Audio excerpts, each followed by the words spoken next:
It's another beautiful day, and the Lord has made for us to rejoice and be happy in it. And then today, we're going to look at issues surrounding our country, from the center, that is from Abuja, to other states, and then what is happening, security, economy, and so on and so forth. And today, we're going to be looking at the National Assembly, the signing of new bill by Mr. President Bola Ahmed Tinubu.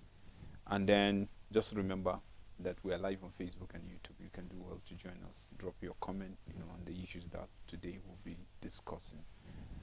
Today, Bajabi Amila officially resigned from the House of Representatives to take his new, to concentrate on his new assignment as the Chief of Staff of the President Ahmed Bola Tinubu. I'm not doing this alone. I have Joyce Jakada with me in the studio. Jakada, as always, good afternoon. a pleasant afternoon to you, and Yeah. good afternoon to our viewers out there. It's indeed a beautiful day, and I must say you look great. Thank you.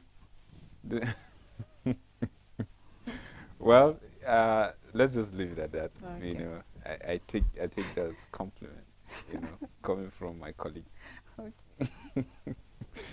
Bajabi Amila today officially resigned from the House of Representatives to concentrate on his new appointment. Surprisingly to a lot of Nigerians, some will say, oh, just yesterday he was sworn in and then it's expected that work will kickstart. But what do you expect? Someone that has already been appointed by President Bola Ahmed Tinubu as CSO, of course, the responsibility, the magnitude, like that's what is expected, that at the end of the day, he might have to relinquish one.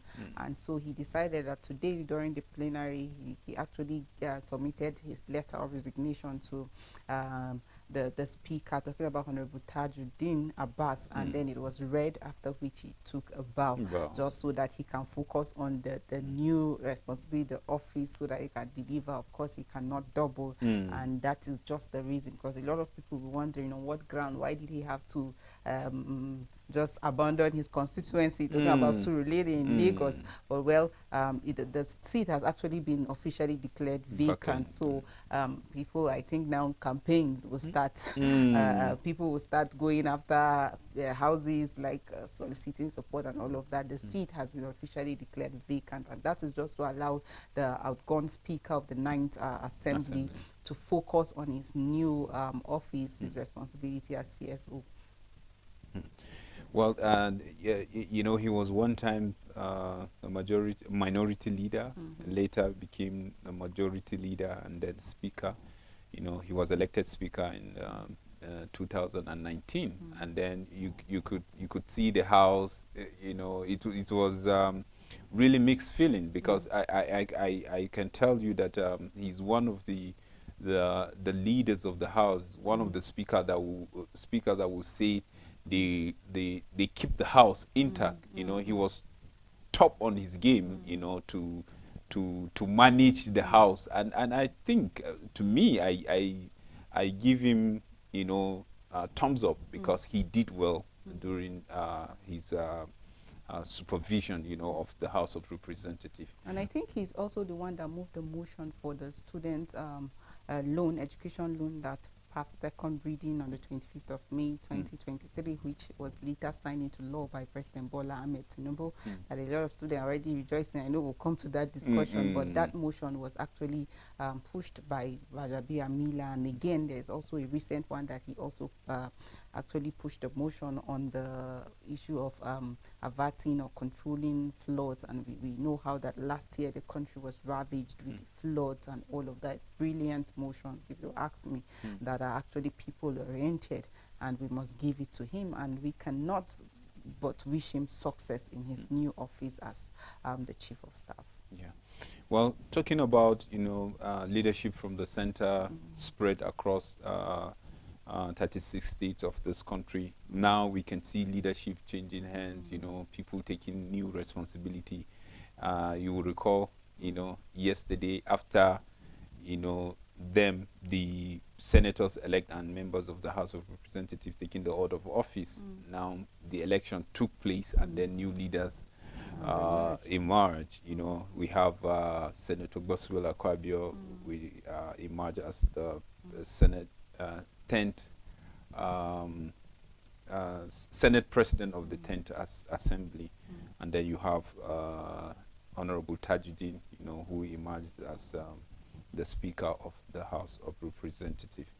And then I want us to just take something brief, you know, from the acceptance speech of Godswill Akpabio.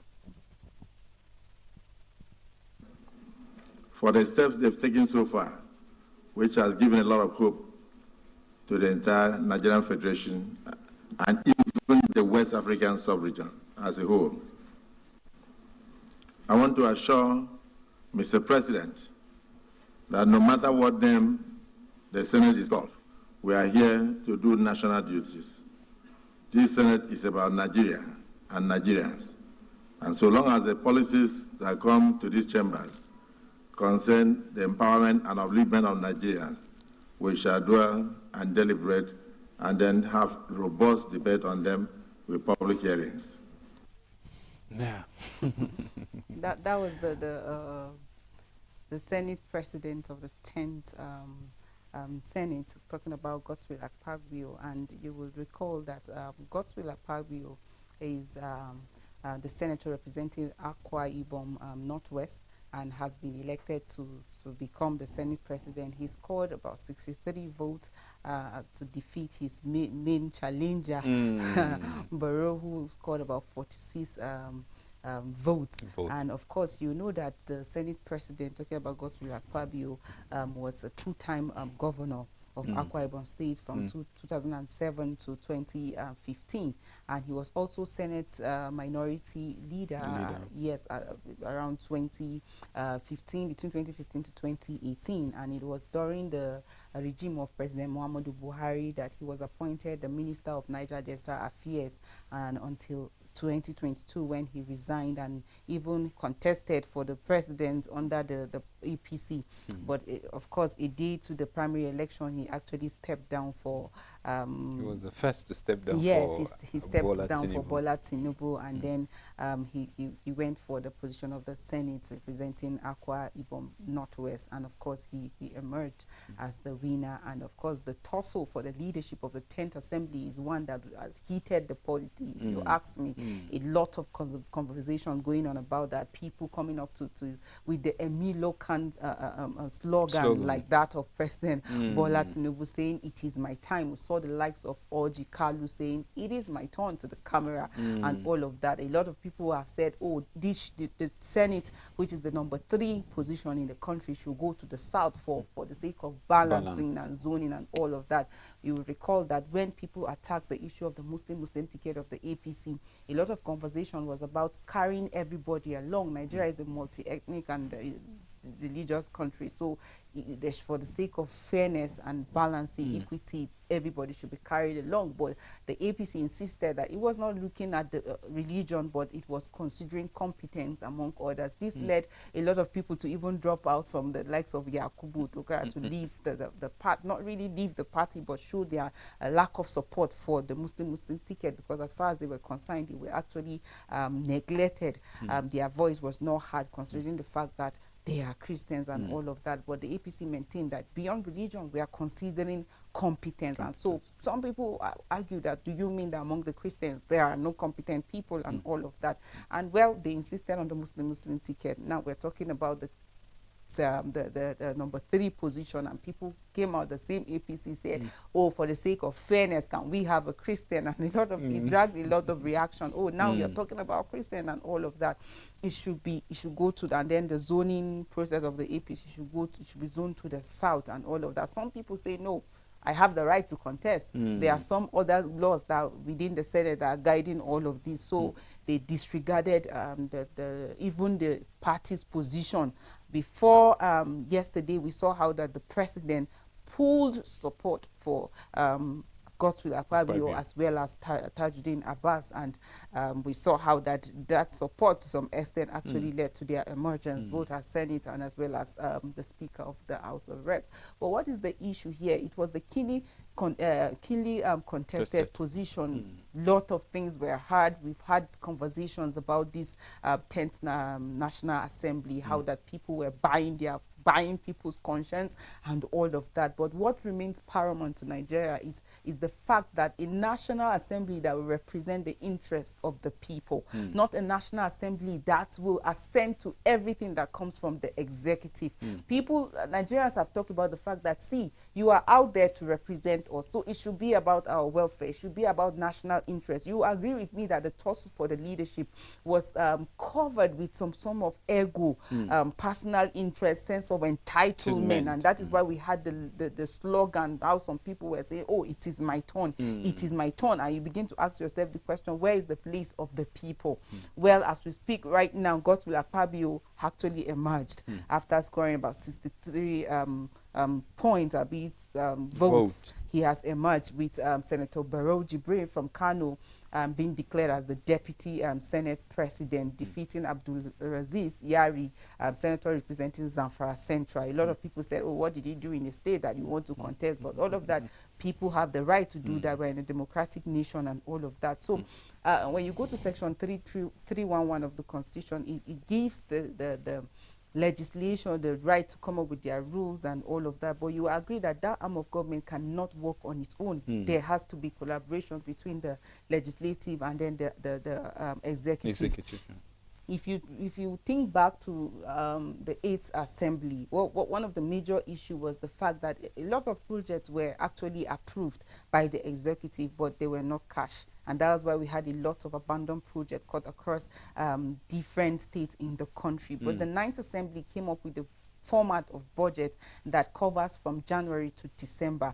And we've seen that they succeeded in that. And in the acceptance speech of Godswill Akpabio yesterday, I saw how that he talked about the fact that they are going to continue on that footmat because it's going to help in ensuring that they actually follow up on even the executive, talking about ministers that have been appointed and all of that, seeing that projects are being executed and all of that. Like I said earlier on, the main concern of Nigerians is to have voice at the National Assembly. They want people, we want leaders that will represent the people. We don't want a rubber stamp Senate assenting to anything that comes from the executive. And that was the fear of having a president like pulling support for an individual, so that at the end of the day it won't be a yes sir kind of National Assembly, but a National Assembly that will really reflect the interest of the people. So as I listened keenly to the Senate President Godswill Akpabio, he said this is of course the first time in the history that we're having about 8 political parties represented at the National Assembly.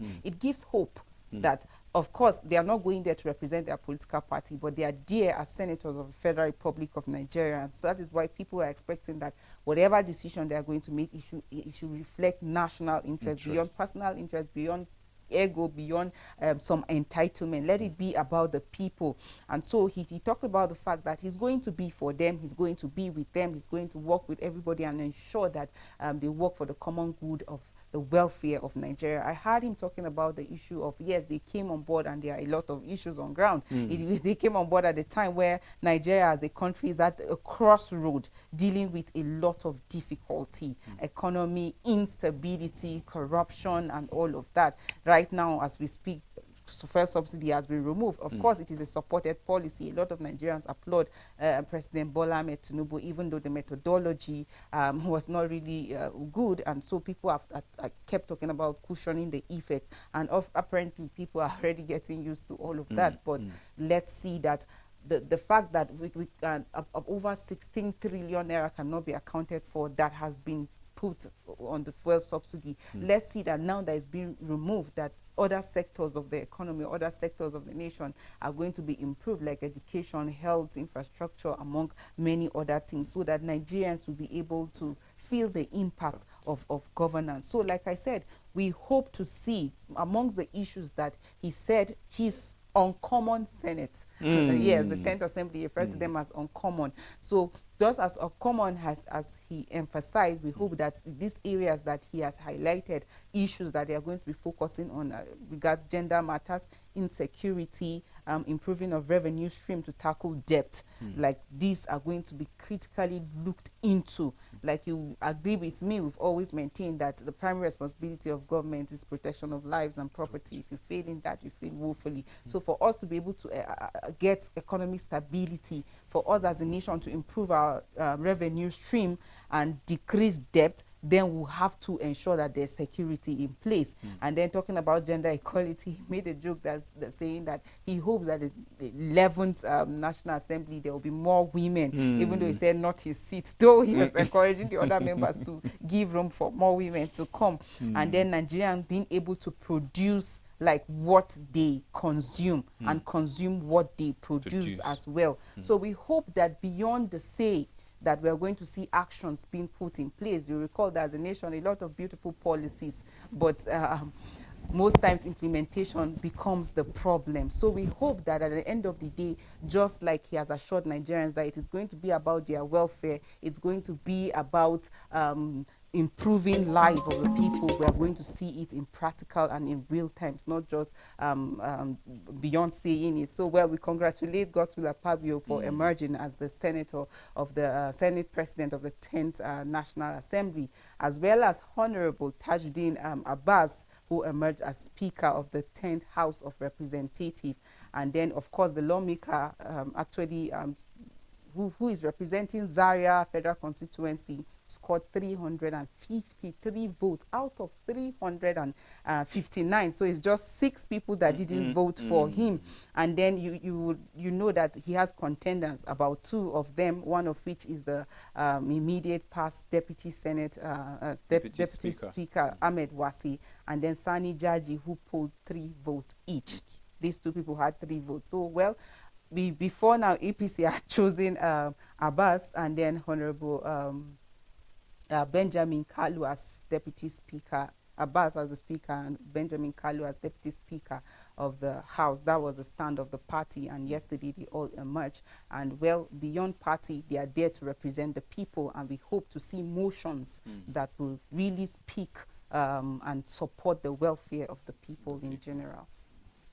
Well, we wish them the best, and like you rightly said, we're hoping that like he rightly said, the Senate President, that is an uncommon Senate President. Yes, we want to see motions, bills that, you know, are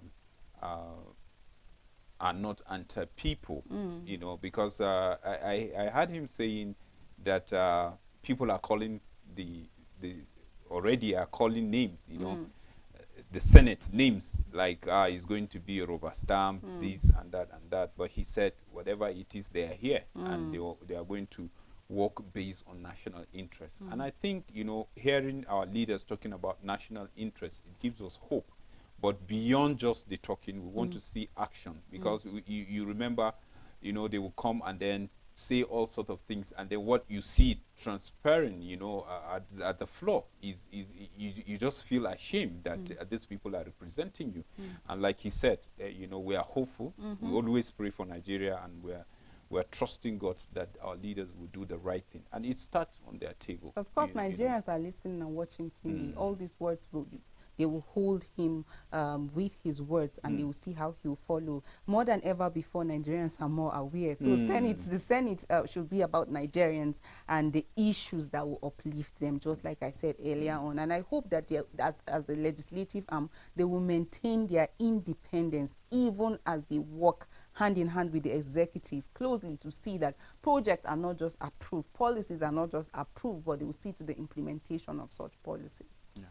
Student jubilating because of Mr. President signed the student loan bill into law, and then you find jubilation everywhere. Even the ones that are writing final exam, they are feeling like they should go back to 100 left. Well, Sabu Suleiman, it's a good one on the part of President Bola Ahmed Tinubu. Well, this is a motion, like I said earlier on, that was brought forward by Gbajabi Amelia, the Speaker of the Ninth House of Representatives, who resigned today to face his new office. It was just in order to ensure that education improves in the country. We have a lot of people out there. Recall how we talked about over 20 million children that are out of school. And then when you look at the COVID-19, it actually increased the number of the out of school. And then poverty, we have about 133 million people in Nigeria. That's more than half of our population that are living within poverty range. And most times people tell you education is becoming expensive by day. How can we afford this? And he said they want, since we say that education is one of the key weapons to fight poverty, so there should be access to education. Poverty, in the words of President Bola Ahmed Tinubu, should not be a reason why people will not go to school or will not have access to education. So with the introduction of this education loan, students can have access to free, like without any interest. You get interest-free loan, so that you can get money to go to school, and poverty is not going to be excused, lack of money will not be excused. And so the president signed this into recall that on the 25th of May, that motion passed second reading, and President Bola Ahmed Tinubu signed it into law. So a lot of people are already jubilating, and that's why he said that poverty shouldn't deny anyone of education, admitting that there's actually poverty in the land. So, well, it is a plus for this administration, it's a plus for Nigerians, and especially people who want to go to school, acquire education, yet they don't have the means. Now you can have access to loan and all of that. You know, the problem always is not about the policies. We've always maintained that implementation, beyond implementation, there are these people that always like to take advantage of policies like that. When there are new policies, some people benefit from it. You will see that now at the point where somebody is trying to access this loan, one person will just get it for his entire family and deny the poorest of the poor access to all of that. This is not what we want to see at the end of the day. It should be about that person that doesn't have access to fund to go to school. Let us see that people take advantage of this, so that at the end of the poverty, like the president said, is going to be fought in the nation, and at the end of the day we are going to grow and become bigger. Every developed nation that we see today, one of the thing that help them to be where they are is education. So we cannot take away the place of education, of course, but people need to know that this interest-free loan is not one that will just come and then you go scot-free when you refuse to pay. Because of course, as Nigerians, there are also people that would like to take advantage. Oh, interest-free, let me go and get it. Go with your admission letter and all of that. After getting the loan, when it's time for you to pay, you don't pay, or you just abscond. Good news, if you do that, if you fail to pay, there's a fine of 500,000 naira or 2 years imprisonment, or even both. So I think students too, or people that are hoping to go have access to higher education, need to be aware of that. Beyond having access to the loan, when you fail to comply with the requirement, you are risking 2 years imprisonment or fine of 500,000 or both.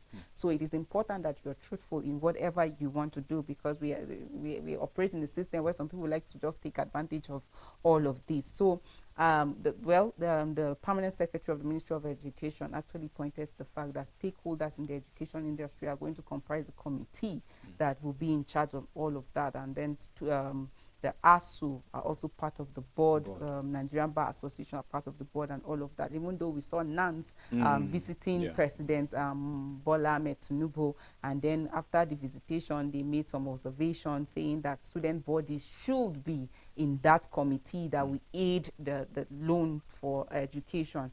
And then they said all that they felt, their observation, and then the president said it was noted and he was going to look into it, but he urged them to be united as student unions. They should be united and have one voice. They kicked against ASU, well, being part of that. They say ASU have their own microfinance bank and students are not part of it, so ASU should not be part of that. I hope it's not based on personal interest or some kind of thing that they are actually suggesting, that they said the Nigerian Bar Association have no business in that. But of course, the loan is saying that if you don't pay, you're going to risk. So legal practitioner will be They will be part of it at involved, the end of yes. the day. But where we hope that we're going to be truthful with this policy and that it's going to be successful, especially in helping those who don't have access to funds to go for higher education to have it.